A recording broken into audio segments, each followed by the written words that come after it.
Good day, everyone, and welcome to Different Stages Radio. I'm your host, JJ, broadcasting in Vancouver, British Columbia, Canada.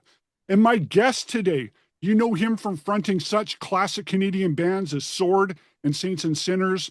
He will also be releasing his brand new solo album, Redemption, on October the 24th. Please welcome my guest, Rick Hughes. How are you? Thank you so much. Beautiful introduction. I'm fine. I'm great. Lots going on, getting lots of attention, things moving awesomely in the land of Rick Hughes. You're getting some phenomenal response from the first single from the upcoming Redemption album, which I know everybody is freaking out about your version and your take on the Who's classic, The Real Me, with the classic Ozzy Osbourne Speak of the Devil lineup with Brad Gillis, Tommy Aldridge, and Rudy Sarzo. But we have a whole big record here to talk about, and I've had the pleasure of listening to this record.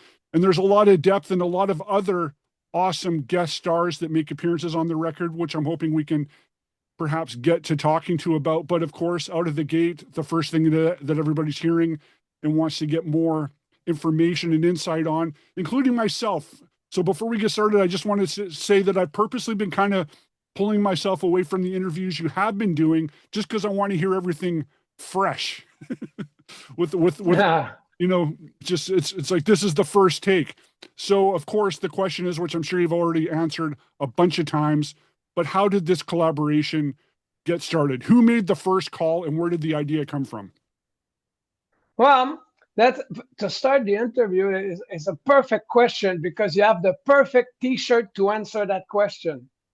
It's my buddy Brad Gillis from Night Ranger, a band that I absolutely adore.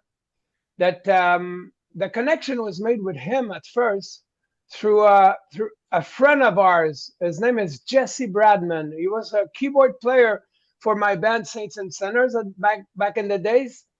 So he works with Brad on he works with on writing songs and doing stuff together. So when it was time to record my album, I told my manager we need to get some fresh new songs, not songs that I've written, but that somebody else would have written for me, So we went to Jesse and he suggested a couple of songs that he co-wrote with Brad Gillis. So we asked Jesse, says, can you put us in contact? We're gonna use a song and we'd like to have him on the album.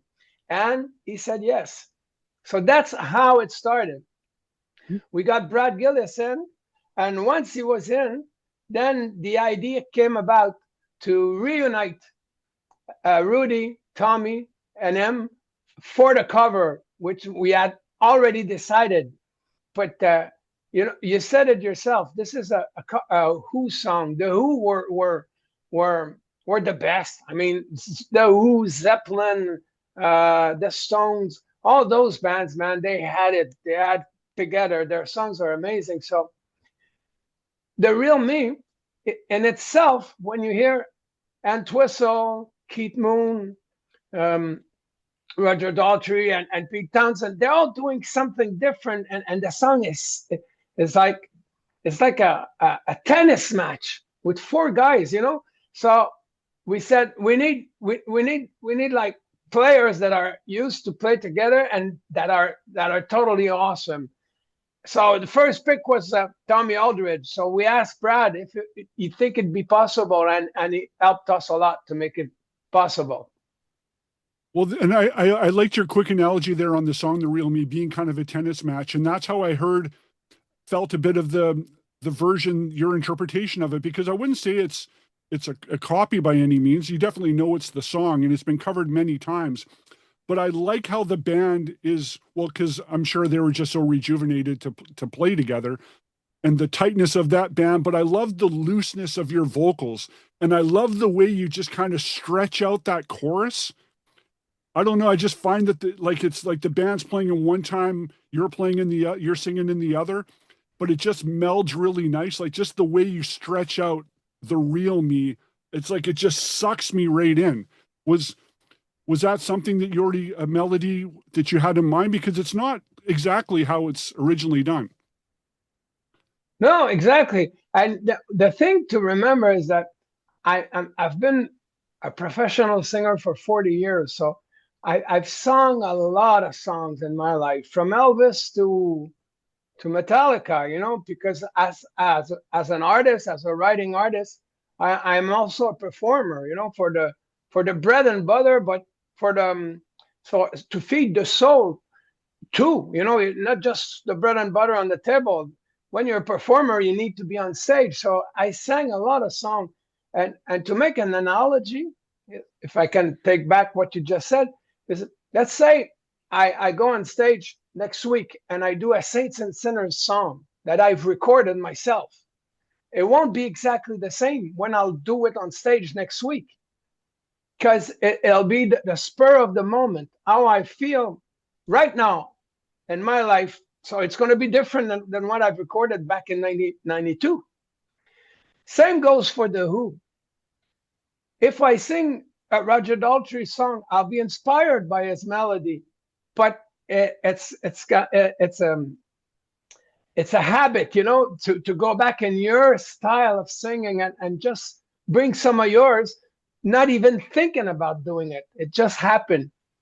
So it's more of a spontaneous thing, nothing that you really just had in mind, and it just happened in the moment. Just like in the same way you said you could do a Saints and Sinners songs next week, that isn't going to be a replicated version of the album, but you don't even know in advance how it may sound. Depends on the feeling, the moment, the mood. Yes, and let's bring Jon Webster into the conversation. Oh yeah, big time. We're going to get there. Because I did my homework about you, JJ, and your station being broadcasted in BC, you know, and out of Vancouver. That's where I recorded the album, in BC and Vancouver, at Little Mountain Studio, which is now called, I should have taken note, HippoSonic. Anyways, it's, come again? HippoSonic. Thank you very much. I'm going to write that down. HippoSonic sound, exactly, which was Little Mountain Studio. Nothing has changed. The same frames are on the wall. So you feel the spirit of the place. So Jon Webster, that's the man. This guy is so talented. I mean, I cannot thank my manager enough to have brought Jon into my life to be the producer of this record. Because this guy that is from Vancouver, well known around the world, he's worked with, Tom Cochrane. He's worked with many artists. And it's the version of the real me is Jon Webster's version. Plus mine, plus Brad, because Brad is very present, plus Tommy, because the drumming is so out of this world. And Rudy Sarzo is icing on the cake. But Jon Webster, man, that's the man. So like you said, though, you could really feel the aura in that room. Had you been to that room before? Was that your first time? No, it was my first time. And they were telling me stories because they saw that I was like starstruck at the place. If this it happened, you know, when I entered, I was, wow, man, because I saw pictures, you know, of Motley Crue, of all the band that were there, Bon Jovi, Whitesnake, the Whitesnake shots. Whitesnake, exactly. Yeah.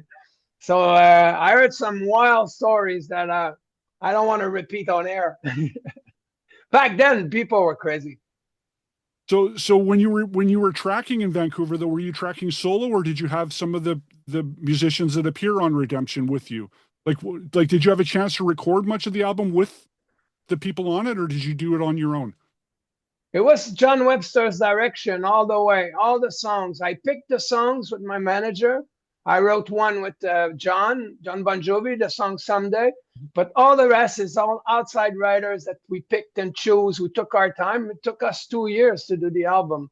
So once the songs were decided with Jon, then we decided which musician would play on which song. But did you have a chance to record them with the musicians, or was it all done remotely? No, you always record the musician first. So you get the blueprint of the song. And once that's done, then you record the vocals. But yeah, I had the chance to assist some session with incredible artists and musicians. That is so awesome. Now, going back to the album Redemption, let's maybe do a quick run through of some of the tracks. Like on the first track, it must have been on Dead End Road. Such a pleasure to have your sister on there, Lulu. How did that come together? Was that something you already had in mind to have her on there? Yes, Lulu and I have been singing together for we're the husband of Quebec. I'm Donnie, she's Marie. I mean, we've been singing together for forever. I got a couple of shows going on here in Quebec, and one of them is it was with my sister, and we've been doing that for decades, where it's covers, and I cover Zeppelin, Elvis, she covers Janis, Tina Turner. Good for you. And jumping ahead to when I was listening to Carry the Torch, and which is funny enough because I didn't want to look at any of the, because of course with the bio information there's a bit of write up that you've included, and it's like I want to listen to this fresh and have a bit of an own take. Now, Carry the Torch, when it gets to the chorus of "That's the Way," right away it clicked, and I don't know if this was completely by accident, but I was immediately hearing Dobie Gray, "Drift Away." Yeah, I know. Okay. Was that intentional or? No, the song was written Just like happened. that. The melody was written like that by my friend Jesse Bradman I was talking about. Yeah. And no, I didn't change anything because when I heard it first, I fell in love with the song because there's a hooky. It's very hooky what you've just said. So I said, no, let's not change it. Let's leave it there. Yeah, people are going to go, oh, it resembles, but you know, everything resembles something if it sounds familiar. Well, that's the thing. If you can be creative enough to have your own take where it's like a subtle, appreciation of that track, then that's cool. Because, but that was the thing. Exactly. I wasn't sure. I was like, am I just hearing something here?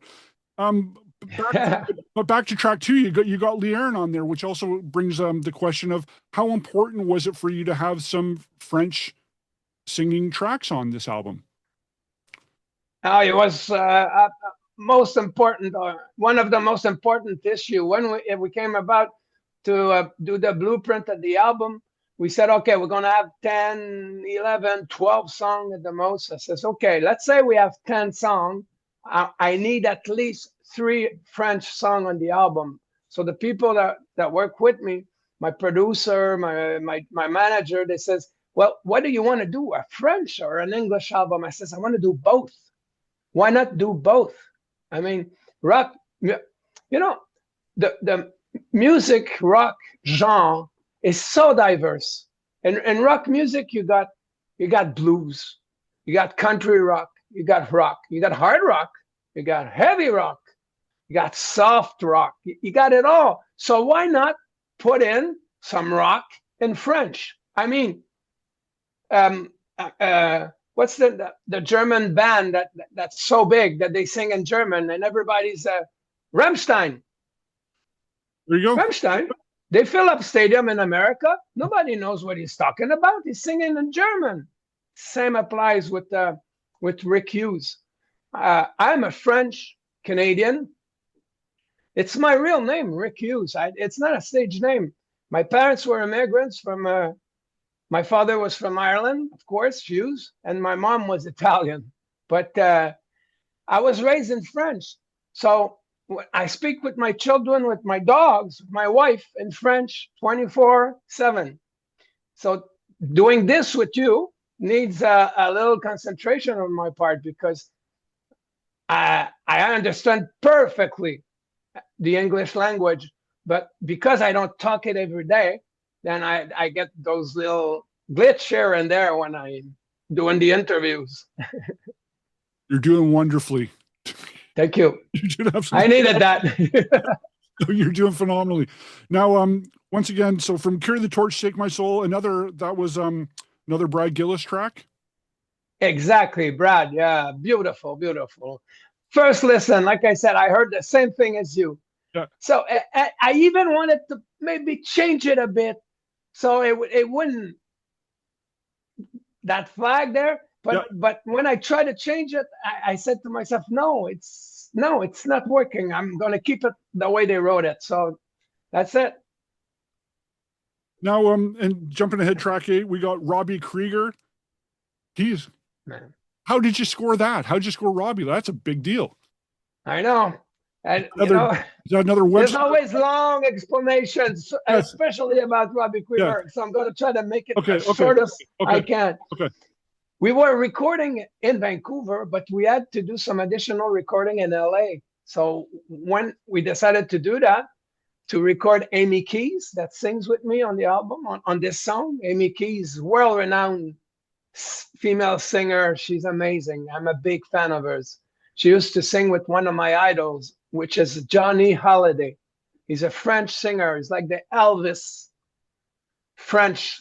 He's been dead since 2000. He's passed in 2017. So when it was time to record her, she was in LA. So they were looking for a studio in LA, and somebody mentioned to me that Robbie Krieger had his studio with the Doors band gear and everything. So being a big Doors fan when I was 15 years old, when I started to listen to the Doors, that's when I became a man. Jim Morrison was my idol, my first idol, one of my first. So when they mentioned that, I said, let's go there. It says, okay. So they booked the studio. So we recorded Amy's vocal. And while she was there, I said to my manager, I says, when you listen to that song, Dans la peau, right? It's a French song. Do you know what that means, Dans la peau? Was it Believe in? I think I made a note of it. Was it Believe in Me? No. No. Well, it's not that far. Oh, okay. Dans la peau means in your skin. Okay. Inside. You got it inside of you. Gotcha. Dans la peau. Thank you. I got you under my skin. Yeah, this would be the right translation, under my skin. Okay. So when it was time, so we did that, and I said to my manager, I said, when you listen to the song, it's a bit reminiscent of Roadhouse Blues. You heard the song, it's like down, down, down, down, down, down, down. So I go, why don't we ask Robbie Krieger? So everybody around me says, well, Rick, that's a long shot. He's not doing much appearance on other people's albums. So I said, yeah, well, let's try it. So we tried it and it worked. He did it. I'm so blessed by that. You wouldn't believe it. When they told me that he would do it, and the song starts with a slide guitar, you hear the SG sound, the Robbie Krieger sound is right there, trademark. So I couldn't be happier about that song. And you don't know if you don't ask, right? You got to ask. Exactly. Don't know. People, yeah. And your other big childhood idol that you got on the record, that must have been perhaps the treat for you, wasn't it? Yes, it was. Really was. Yeah. Tell people about that. Michel? Which one are you talking about? Well, it was referred to as one of your childhood idols that you had on the record.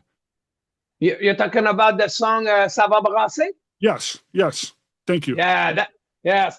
This is when I was a kid, my brother is the drummer of lots of my band. He's the drummer for Sword. Yes. We're doing a show in 2 weeks here in Montreal. So we're in rehearsals for Sword right now. Dan and myself were big music fans. So we would do the line, when the new Zeppelin album would come out, we would be at a record store at 9 in the morning waiting to get our copies. And we were big fans of Michel Pagliaro, which he's the rocker here in Quebec. He's the ultimate. He's the first one. And he had a 45, and his hit was on the A side. It was J'entends frapper. Some of you may recognize what I'm saying. The B side, nobody knew. It was the song Ça va brasser, which was barely played, barely heard here in Montreal. So when I became a professional singer, then I kind of became friend with Michel Pagliaro, and I told him about how we flipped the B side to anybody that would come to our house and say, oh yeah, you got good records. Yeah, come and listen to B side of J'entends. It was that song. So I kept it kind of secret when I became professional, because all my life I wanted to redo that song. So like I said, when I told the producer, when I told John I wanted to put some French content on the album. Well, I suggested that song, and they all said, yeah, we need a song like that. That's a arena rock type of song, you know. And the CD has a French bonus track? It does, yeah.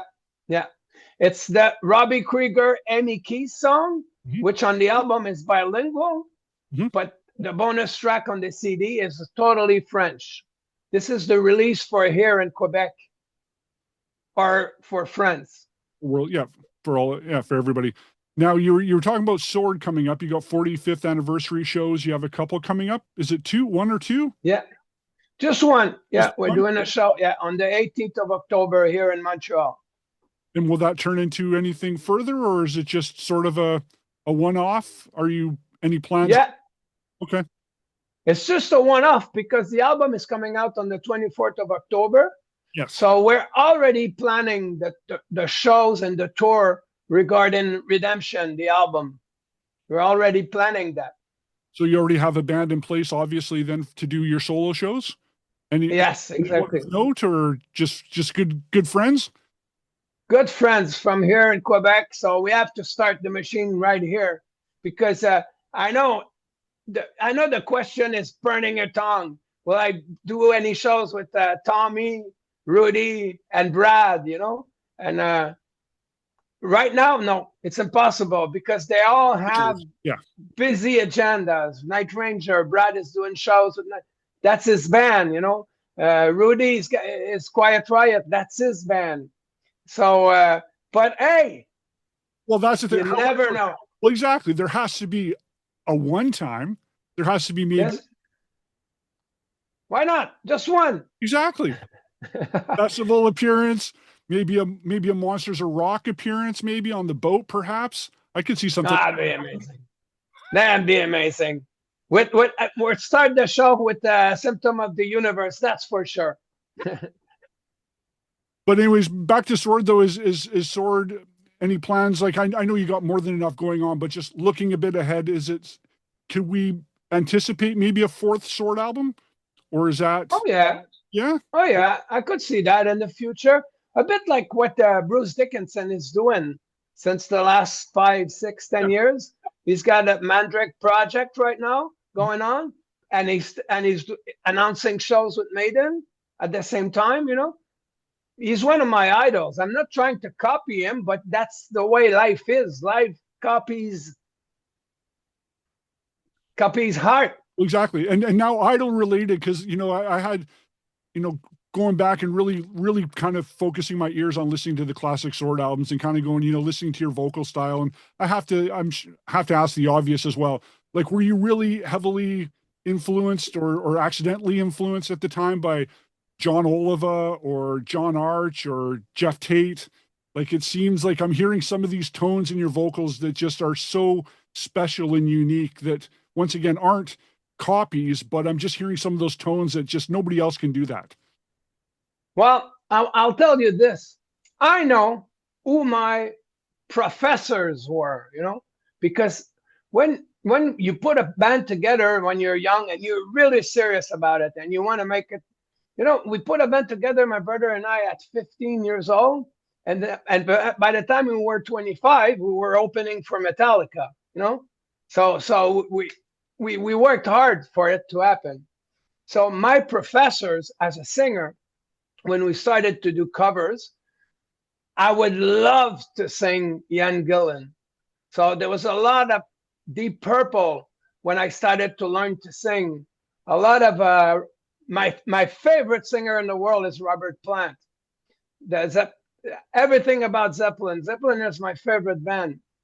So I'd say that, and my 3 favorite singers are Robert Plant, Ian Gillan, and Paul McCartney. That's it.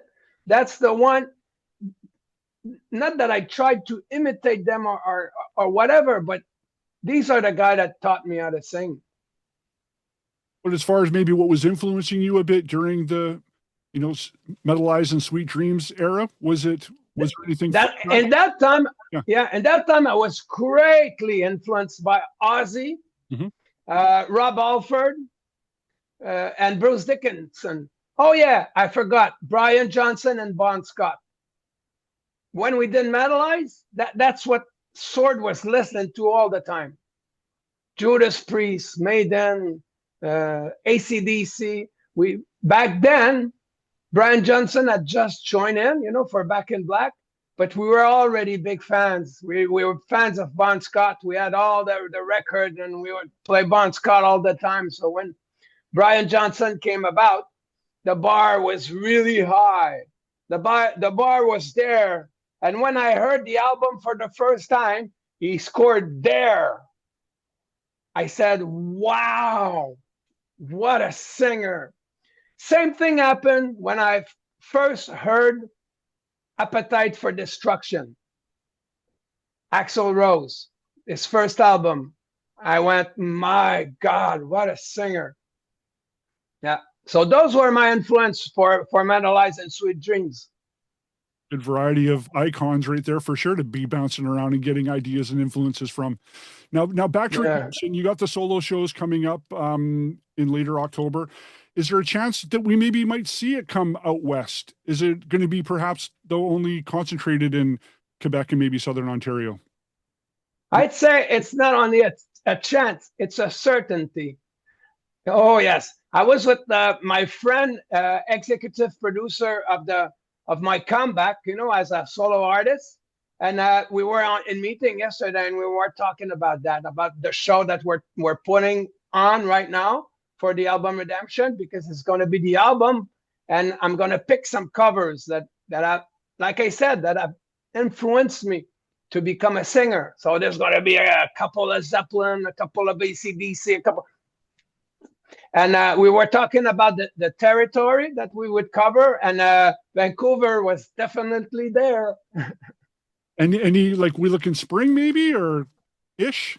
Any idea when we can start? Well, 2026, that's for sure. But yeah, it could be spring. I loved Vancouver, man. The time I spent there to record the album, when I came back here, people in Quebec that never went to Vancouver would ask me, so how was it? I said to everybody I was meeting, I said, one of the most beautiful town in the world. You're downtown and you see plains, that plains that go in the forest, and you see mountains far away. Like you don't see that here. Boats landing, or sorry, boats and planes landing on the water. I was going to say boats landing on the water. But yeah, it's pretty walkable downtown for sure. Now, Redemption, October the 24th, where's the best place for people to purchase and pre-order Redemption? I'd say Deco Entertainment would be the best place if people want to really help the process for the ball to keep rolling. Go directly to the source, which is Deco Entertainment, DEKO Entertainment.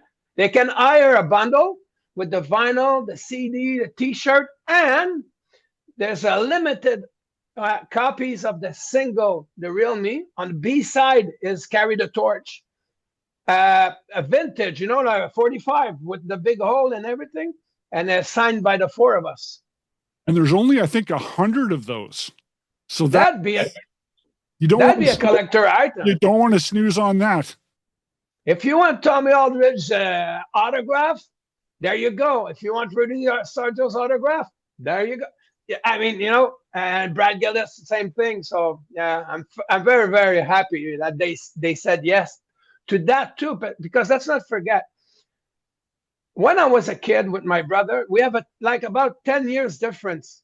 So when I was 15, I would go to Montreal Forum, watch Ozzy, watch Whitesnake, and I'd see these guys. They were 25 years old. They were in their prime. So now fast forward to 2025. Now I've got an album, and the three of them are playing on my album. So, I mean, it's more than luck.